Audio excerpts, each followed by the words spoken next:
Hindi mo ba alam na ang mga taong hindi matuwid ay hindi magmamana ng kaharian ng Diyos? Huwag kayong padaya kahit ang mga marumi, ni ang mga sumasamba sa Diyos-Diyosan, ni ang mga mangangalunya, ni ang mga babaeng lalaki, ni ang mga gumagawa ng dilikas na gawain, ni ang mga magnanakaw, ni ang mga masasakim, ni ang mga lasenggo, ni ang mga maninirang puri, ni ang mga mangingikil ay hindi magmamana ng kaharian ng Diyos. Ang payo na ito na kinuha mula sa unang Korinto 10:10 ay hinahamon tayo na pag-isipan ang mga paggawi na itinuturing ng Biblia na mabibigat na kasalanan. Ngayon ay tatalakayin natin ang paksang ito ng seryoso at may paggalang. Natuklasin ang espiritual at moral na implikasyon ng mga aksyon na binanggit sa mga talatang ito. Kung nababahala ka sa alinman sa mga pag-uugaling ito, alamin na may paraan ng pagtubos at pagpapagaling kay Hesukristo. Ang modernong lipunan ay kadalasang may posibilidad na maliitin o gawing normal ang mga paksang ito, ngunit napakahalagang suriin ang mga ito ayon sa banal na kasulatan na nagpapakita sa atin ng landas patungo sa pamumuhay na naaayon sa kalooban ng Diyos. Ang Biblia ay tahasang may kinalaman sa sexualidad ng tao. Nilikha ng Diyos ang pakikipagtalik bilang isang pagpapala na dapat maranasan sa loob ng kasal. Ngunit ang banal na kasulatan ay nagtatakda ng malinaw na mga hangganan upang protektahan tayo mula sa mapangwasak na mga bunga ng sexual na kasalanan. Ang unang kasalanan na ating tutuklasin ay ang homosexuality. Bilang mga disipulo ni Kristo, napakahalaga na lapitan ang paksang ito ng may katapatan na nakaangkla sa katotohanan ng Biblia, nang hindi hinahangad na pabagalin o i-relativize ang itinuturo ng salita. Sa Levitico 18:22 ay nakasulat, "Huwag kang sisiping sa isang lalaki gaya ng pagsiping sa isang babae. Ito ay isang kasuklam-suklam." Ang mensaheng ito ay muling pinagtibay sa Levitico 20:13, kung saan ang kabigatan ng gawaing ito ay binibigyang diin. Sa Bagong Tipan, binanggit din ni Pablo ang isyong ito sa Roma 11:27 na nagpapakita kung paanong ang mga pag-uugaling ito ay salungat sa kalikasan at sa layunin ng Diyos para sa mga relasyon ng tao.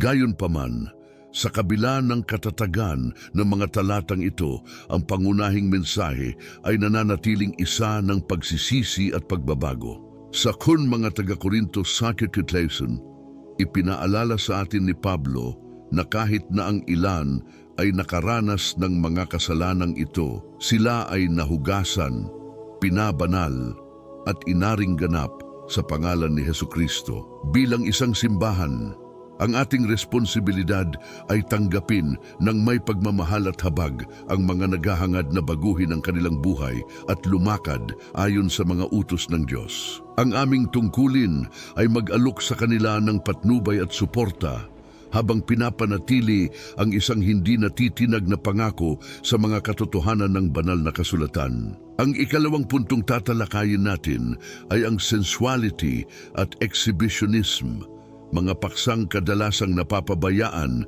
ngunit may malalim na implikasyon. Ayon sa mga turo ng Biblia, ang ating mga katawan ay hindi lamang mga bagay kundi mga templo ng banal na espiritu. Sumulat si Pablo sa 1 Corinto 6:20, "Tumakas kayo sa pakikiapid. Ang bawat iba pang kasalanan na ginagawa ng isang tao ay panlabas sa katawan. Ngunit ang nakikiapid ay nagkakasala laban sa kaniyang sariling katawan." Ang mga salitang ito ay nagbibigay diin sa hindi matatawaran na halaga na ibinibigay ng Diyos sa ating mga katawan. Hindi natin sila pag-aari dahil binili sila sa hindi masusukat na halaga, ang sakripisyo ni Hesukristo. Ang kontemporaryong kultura, gayunpaman, ay may posibilidad na luwalhatiin ang exhibitionism at provocation maging sa pamamagitan ng media, fashion o social network. Ngunit bilang mga Kristiyano, tinawag tayong mamuhay sa paraang nagpapakita ng kabanalan at kadalisayan, hindi sa mga pamantayan ng mundo. Ang exhibitionism at sensuality ay hindi lamang binabaluktot ang biblikal na pananaw sa sexualidad ng tao, ngunit binabawasan din ang mga individual sa mga bagay ng pagnanasa na sumasalungat sa turo ng Biblia na nakikita ang bawat tao bilang isang mahalagang nilikha ng Diyos. Ang ating pananamit at pag-uugali ay dapat magpakita ng dignidad at kabanalan kung saan tayo tinatawag ng Diyos. Tandaan na tayo ang liwanag ng mundo na nilalayong magbigay ng inspirasyon sa pamamagitan ng ating halimbawa at mamuhay ng isang buhay na lumuluwalhati sa Diyos sa bawat lugar. Sa wakas, tinatalakay natin ang pangangalunya, isang kasalanang may partikular na mapanirang espiritual at emosyonal na mga kahihinatnan. Ang Kawikaan 6:32 ay nagsasabi, "Siya na nangangalunya ay walang bait. Sino mang gumagawa nito ay sumisira sa kanyang kaluluwa." Ang panggangalunya ay sumisira sa mga relasyon at naghahasik ng kaguluhan, hindi lamang sa pagitan ng mga individual na kasangkot, kundi pati na rin sa kanilang relasyon sa Diyos. Ito ay hindi isang madaling paksa upang talakayin, ngunit ito ay mahalaga upang maunawaan ang kabigatan ng gawaing ito. Si Jesus mismo ay nagbabala tungkol sa mga panganib ng pagnanasa sa Mateo 5:28 na nagsasabi, "Ang sinumang tumingin sa isang babae na may pagnanasa sa kanya ay nangalunya na sa kanyang puso." Ang pangunahing mensahe ay nananatili sa pagsisisi at pagpapatawad. Anuman ang kasalanan, may paraan ng pakikipagkasundo sa Diyos. Ngunit kailangan nating kilalanin ang ating mga pagkakamali at hangarin na mamuhay ayon sa mga turo ng Biblia. Naway pag-isipan ng bawat isa sa atin ang mga paksang ito at humingi ng lakas kay Kristo upang madaig ang mga espiritual na hamon. Ang Diyos ay maawain at ang kanyang hangarin ay mamuhay tayo ng makabuluhang buhay na naaayon sa kanyang perpektong kalooban. Ang pag-unawa sa kahalagahan ng pagpapanatili ng kadalisayan sa ating mga ugnayang tao ay isang pangunahing tema ng mga turo ni Jesus. Sa kanyang ministeryo, nalampasan niya ang simpleng obserbasyon ng mga batas upang tuklasin ang malalim nitong espiritual na sukat. Tungkol sa pangangalunya, pinalawak niya ang pananaw. Itinuro na ang kasalanang ito ay hindi limitado sa pisikal na gawa, ngunit nagsisimula sa puso at isipan. Sinasabi sa Mateo 27:28, "Narinig ninyo na sinabi, huwag kang mangangalunya. Ngunit sinasabi ko sa inyo na ang sinumang tumingin sa isang babae na may pagnanasa sa kanya ay nangalunya na sa kanyang puso." Ang talatang ito ay nagpapaalala sa atin na ang Diyos ay naghahanap ng mga dalisay na puso at ganap na pangako sa ating mga pagsasama. Ito ay hindi lamang isang bagay ng pag-iwas sa pisikal na pagtataksil, kundi pati na rin ng paglinang ng mga kaisipan at intensyon na nakahanay sa mga banal na halaga. Ang panawagang ito para sa kadalisayan sa pag-aasawa ay pinalakas sa Efeso 5:25, kung saan hinikayat ni Pablo ang mga asawang lalaki na ibigin ang kanilang mga asawa tulad ng pag-ibig ni Kristo sa simbahan, na isinakripisyo ang lahat para sa Kanya. Ang modelong ito ng sakripisyong pag-ibig ay naglalarawan ng lalim ng pangako na inaasahan ng Diyos sa atin. Ang kasal na ipinaglihi bilang isang sagradong pagsasama ay isang salamin ng relasyon sa pagitan ni Kristo at ng kanyang simbahan. Nangangahulugan ito na ang bawat desisyon, pag-iisip at pagkilos sa isang kasal ay dapat na naglalayong palakasin ang tipang ito at luwalhatiin ng Diyos. Kapag dumating ang mga tukso, mahalagang hanapin ang karunungan at lakas sa Diyos, manalangin na mapanatili ang integridad ng ating mga pangako. Kaya, ang ating mga tahanan ay nagiging mga lugar ng seguridad, katapatan at pagmamahal na sumasaklaw sa mga halaga ng kaharian ng Diyos. Ang isa pang mahalagang paksa ay ang pakikiapid na tinukoy bilang mga sexual na relasyon sa labas ng sagradong mga bigkis ng kasal. Sa panahon kung saan laganap ang sexual na imoralidad, nananatiling malinaw ang Biblia sa kabigatan ng kasalanang ito. Ipinaalala sa atin ni Pablo sa 1 Corinto 7:2, gayunpaman, upang maiwasan ang sexual na imoralidad, ang bawat lalaki ay magkaroon ng sariling asawa at ang bawat babae ay magkaroon ng sariling asawa. Ang payong ito ay naglalayong iangkla ang sexualidad ng tao sa isang marangal at banal na balangkas. Mula noong nilikha sa Genesis, itinatag ng Diyos ang kasal bilang perpektong kapaligiran para sa pagpapahayag ng pagmamahal at pisikal na intimacy. Sa labas ng balangkas na ito, ang sexualidad ay nawawala ang sagradong katangian nito at nagiging isang paraan ng kawalan ng puri sa Diyos at sa sarili. Ang Hebreo 3:7 ay nagsasabi rin, ang pag-aasawa ay parangalan ng lahat at ang higaan ng pag-aasawa ay walang karumihan sapagkat hahatulan ng Diyos ang mga mapakiapid at mga ngalunya. Ang talatang ito ay nag-aanyaya sa atin na tingnan ang sexual na kadalisayan hindi lamang bilang isang moral na pamantayan, ngunit bilang isang gawa ng paggalang sa Diyos. Ang pamumuhay ayon sa mga alituntuning ito ay maaring mukhang mahirap sa mundong puno ng tukso, ngunit bilang mga tagasunod ni Kristo, tinawag tayong maging mga saksi ng liwanag na nagpapakita ng buhay ng kabanalan at pagpipitagan sa banal na plano. Para sa mga nakikibaka sa kasalanang ito, ang pagsisisi at ang biyaya ng Diyos ay nag-aalok ng isang landas tungo sa pagtubos.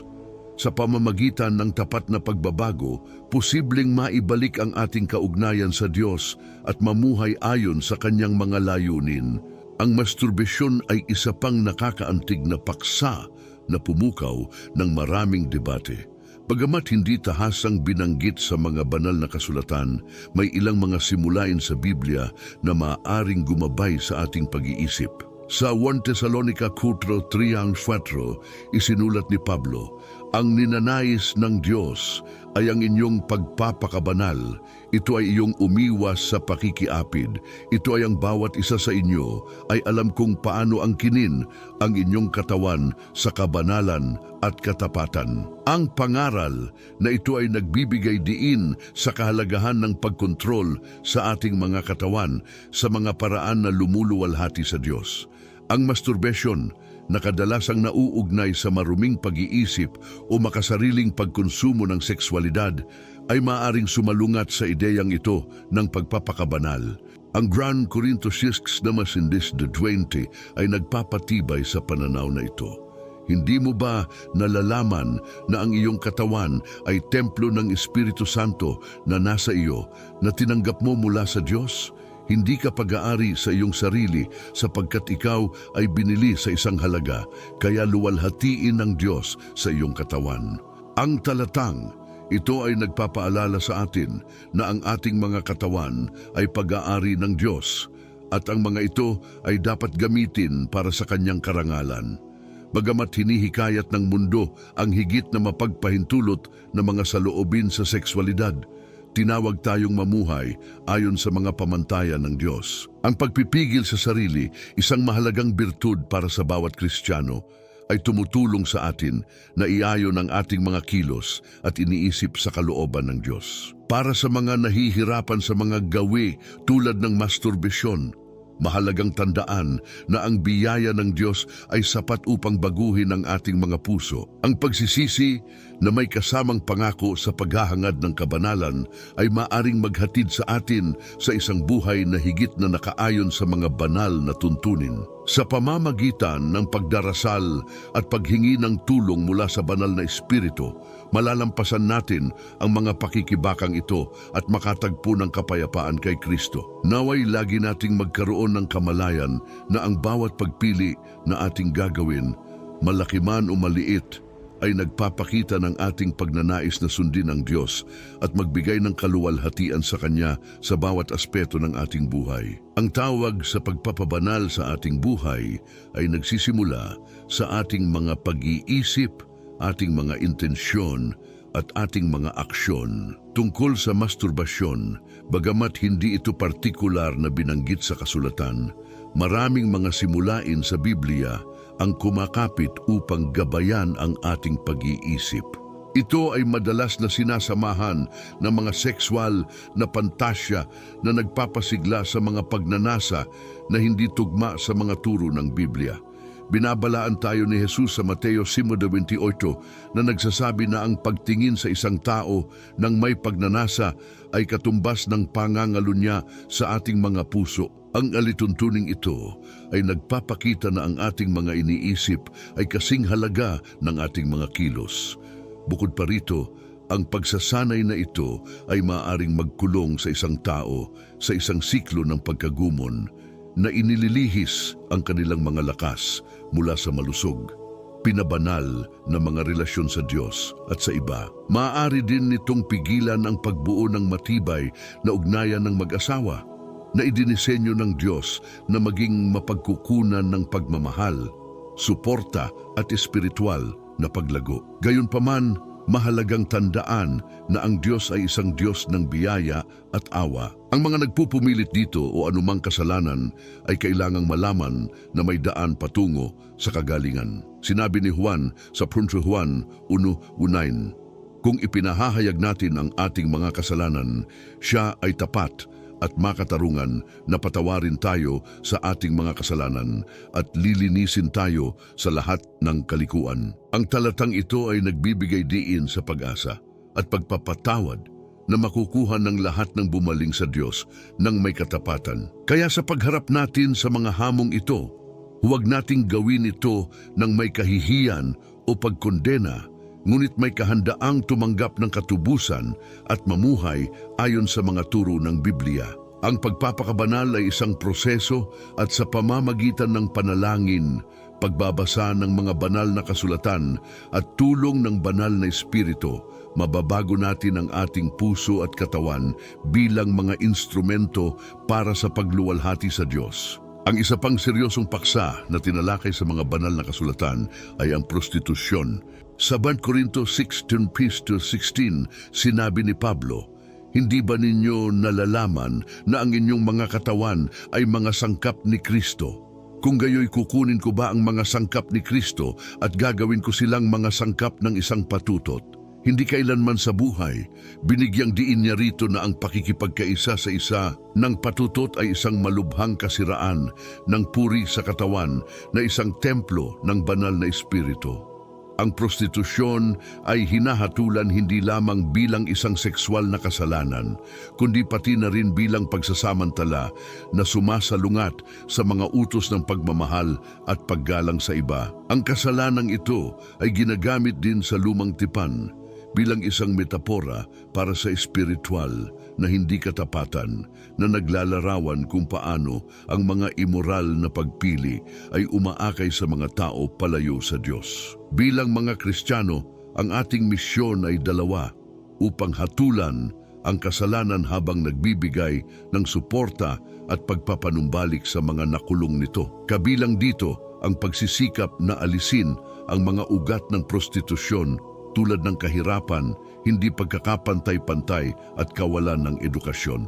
Gaya ng payo sa Mika 6:8, tayo ay tinawag na gumawa ng katarungan, ibigin ng awa at lumakad ng may kababaang loob na kasama ng ating Diyos. Ang mga pagsisikap na ito ay sumasalamin sa puso ng Diyos na nagnanais na maibalik ang mga buhay at mag-alok ng mga bagong pagkakataon sa mga naghahanap ng pagtubos. Sa wakas, talakayin natin ang isang napakapinong paksa, incest. Ang Levitico 18:6 ay tahasang nagsasabi, walang sino man sa inyo ang lalapit sa kaniyang malapit na kamag-anak upang ilantad ang kahubaran niya. Ako ang Panginoon. Ang talatang ito at ang mga kasunod na batas ay nagtatag ng malinaw na mga hangganan upang protektahan ang pamilya at mapanatili ang kadalisayan nito. Ang pagbabawal ng incest ay hindi lamang isang kultural na pamantayan. Ito ay nagmumula sa malalim na etikal at espiritual na mga prinsipyo. Ang pamilya ay dapat na isang lugar ng seguridad, pagmamahal at moralidad. Kapag ang isang miyembro ay lumabag sa mga hangganang ito, ang mga kahihinatnan ay mapangwasak, kapwa sa espiritual at emosyonal. Maaari itong magdulot ng pangmatagalang trauma at negatibong epekto sa mga susunod na henerasyon. Ang incest ay madalas na nauugnay sa pag-abuso sa kapangyarihan at paglabag sa tiwala, na parehong sumisira sa integridad ng mga relasyon sa pamilya. Mahigpit na kinokondena ng kasulatan ang mga gawang ito at ipinapakita sa pamamagitan ng mga kwento tulad ng kay Amnon at Tamar o Lot at sa kanyang mga anak. Ang kalunos-lunos na bunga ng gayong mga paglabag. Bilang mga tagasunod ni Kristo, dapat tayong maging mga halimbawa ng kadalisayan at paggalang sa lahat ng ating relasyon. Tinawag tayo upang itaguyod ang isang kapaligiran ng pamilya na nagpapakita ng pagmamahal, paggalang at kabanalan ng Diyos. Naway lagi tayong maging mapagbantay sa ating mga kilos at pag-iisip, na naghahangad na parangalan ng Diyos sa lahat ng aspeto ng ating buhay. Naway ang ating mga pamilya ay maging mga lugar ng kanlungan at kadalisayan na sumasalamin sa mga banal na halaga na tinawag tayo upang isama. Sa biyaya ng Diyos, malalampasan natin ang mga hamon ng mundong ito at mamuhay ng magkakasuwato na lumuluwalhati sa ating lumikha. Lubos na ninanais ng Diyos na ang bawat isa sa atin ay makahanap ng kagalingan mula sa mga sugat na dulot ng mga nakaraang paglabag. Kung ikaw o isang taong kilala mo ay nahihirapan sa mga pasanin na ito, mahalagang humingi ng suporta at pahintulutan ang pagpapanumbalik ng kapangyarihan ni Kristo na gawing lakas ang mga pasakit na ito. Ang simbahan ay dapat na maging kanlungan, isang lugar kung saan makakaranas tayo ng kapatawaran at pagpapanumbalik sa pamamagitan ng pag-ibig ng Diyos. Para sa mga nakagawa ng mga gawaing salungat sa kalooban ng Diyos, ang tunay na pagsisisi at isang taus-pusong hakbang tungo sa pagtubos ang mga landas tungo sa ganap na pagpapanumbalik. Naway ang ating pangako ay igalang ang kabanalan sa ating mga tahanan, na protektahan ang ating mga pamilya mula sa anumang gawaing maaaring magwasak sa kanilang espiritual na pundasyon. Sa tulong ng Panginoon, maging tagapag-alaga tayo ng pananampalataya at pagmamahal sa bawat relasyon natin. Sa harap ng mga kasalanang tinalakay, pakikiapid man, pangangalunya o insesto, isang mahalagang katotohanan ang lumalabas. Ang mga pag-uugaling ito ay naglalayo sa atin sa Diyos at nag-aalis sa atin ng masaganang buhay na nais niya para sa atin. Ngunit ang puso ng mensahe ng Ebanghelyo ay nakasalalay sa pag-asa at pagbabago. Eksaktong naparito si Hesukristo upang tubusin ang mga makasalanan na nag-aalok sa lahat ng pagkakataon na malinis at maibalik.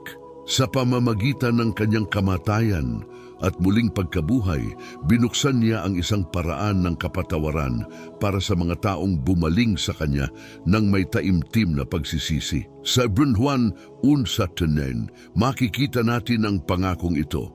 Kung ipahahayag natin ang ating mga kasalanan, siya ay tapat at makatarungan na patawarin tayo sa ating mga kasalanan at lilinisin tayo sa lahat ng kalikuan.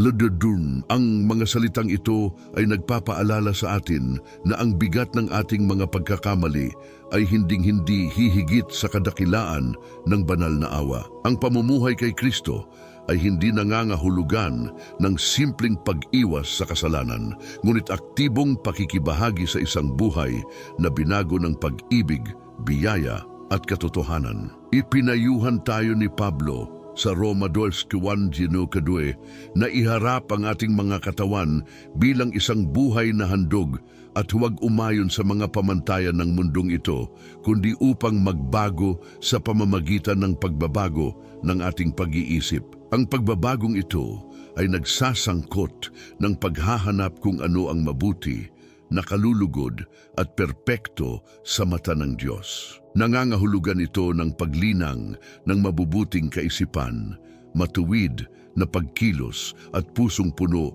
ng pasasalamat sa mailalang. Sa suporta ng banal na espiritu at ng ating komunidad ng pananampalataya, maaari tayong umunlad sa kabanalan at masasalamin ang pagbabagong kapangyarihan ng Ebanghelyo. Ang imbitasyong ito sa isang bagong buhay ay nangangailangan ng pagtanggi sa mga lumang gawi na lumalapastangan sa Diyos at italaga ang sarili sa isang pag-iral na naaayon sa kanyang mga plano. Sama-sama, bilang katawan ni Kristo, maaari nating suportahan ang isa't isa, ipagdiwang ang bawat tagumpay laban sa kasalanan at hikayatin ang patuloy na paglago sa pananampalataya. Ang espiritual na paglalakbay na ito ay natatangi para sa bawat individual, ngunit ito ay pinalalakas ng tunay na relasyon sa ibang mga mananampalataya, pag-aaral ng Biblia at regular na espiritual na mga kasanayan. Ang simbahan ay dapat na isang tanglaw ng pag-asa na sumasalamin sa parehong salita at gawa ng habag ni Kristo para sa mga pinakamahina. Sa Mateo 25:34-40, tinawag tayo ni Jesus na ipakita ang ating pananampalataya sa pamamagitan ng mga konkretong aksyon sa mga nangangailangan. Itinuro niya na ang pagpapakain sa mga nagugutom, pagbibihis sa mga mahihirap, pagtanggap sa mga estranghero at pagbisita sa mga may sakit o mga bilanggo ay direktang paglingkuran siya. Itinatampok ng panawagang ito ang isang buhay na pananampalataya na ipinahayag hindi lamang sa pamamagitan ng mga paniniwala, kundi sa pamamagitan ng mga nasasalat na pagkilos na nagpapakita ng pag-ibig ni Kristo. Bilang mga Kristiyano, tinawag tayo upang ipakita ang pag-ibig na ito sa ating pang-araw-araw na buhay sa pamamagitan ng ating pangako sa katarungan, habag at kabaitan. Sa konklusyon, lahat tayo ay nasa landas ng espiritual na paglago at bawat hakbang ay mahalaga. Hayaang magsikap ang lahat na mamuhay ayon sa mga pamantayan ng Diyos, na makahanap ng lakas at inspirasyon sa banal na kasulatan at sa halimbawa ni Kristo. Sa pusong bukas sa pagbabago at kahandaang suportahan ang iba, tunay nating maipapakita ang pagmamahal ng Diyos at maging mga saksi ng kanyang gawain sa mundo. Laging hangarin na sumulong ng may pananampalataya, yakapin ang biyaya at misyon na ipinagkatiwala ng Diyos sa kanyang mga tao. Sama-sama mamuhay tayo na lumuluwalhati sa ating Panginoon at nagbibigay inspirasyon sa mga nakapaligid sa atin na hanapin ang liwanag. Ang kataas-taasan ng ating pananampalataya ay tumatawag sa atin na laging maghangad na mapalapit sa Diyos, na maging mga vectors ng kanyang kapayapaan at biyaya sa isang mundong nangangailangan ng liwanag. Sa ating paglakad ng sama-sama sa landas na ito ng pananampalataya, pag-asa at pagmamahal, tandaan natin na ang bawat hakbang ay mahalaga. Sumainyo nawa ang walang hanggang biyaya at kapayapaan ng ating Panginoong Hesukristo. Patnubayan kayo sa inyong mga pagpapasya at liwanagin ang inyong mga puso. Malapit na tayo sa pagtatapos ng video na ito. At taus-puso akong umaasa na ito ay nagpalusog sa iyong espiritu at nagbigay inspirasyon sa iyong kaluluwa. Kung umalingaw-ngaw sa iyo ang mensaheng ito, huwag hayaang mawala ang apoy na ito. Maglaan ng ilang sandali upang mag-subscribe sa aming channel dahil sama-sama tayong makakabuo ng isang mas malakas na komunidad na pinagsasama ng ating pagkauhaw sa espiritual na kaalaman at ang ating pagnanais na lumago sa pananampalataya. Mag-iwan din ng like at ibahagi ang iyong mga saloobin sa mga komento. Ang iyong mga pakikipag-ugnayan ay hindi lamang mga digital na kilos, ito ay mga binhing inihasik upang palakasin ang ating kolektibong paglalakbay. Patuloy na tuklasin kasama namin ang hindi mabibiling kayamanan ng salita ng Diyos. Isawsaw ang iyong sarili sa mga kamanghamanghang kwento ng kasaysayan ng Biblia at tuklasin kung paano patuloy na naiimpluwensyahan at binabago ng mga walang hanggang katotohanan ito ang ating buhay ngayon. Salamat sa iyong presensya at iyong pangako. Sama-sama nating ipagpatuloy ang spiritual na paglalakbay na ito, magkahawak kamay na nililiwanagan ng liwanag ng Diyos. See you soon para sa bagong video.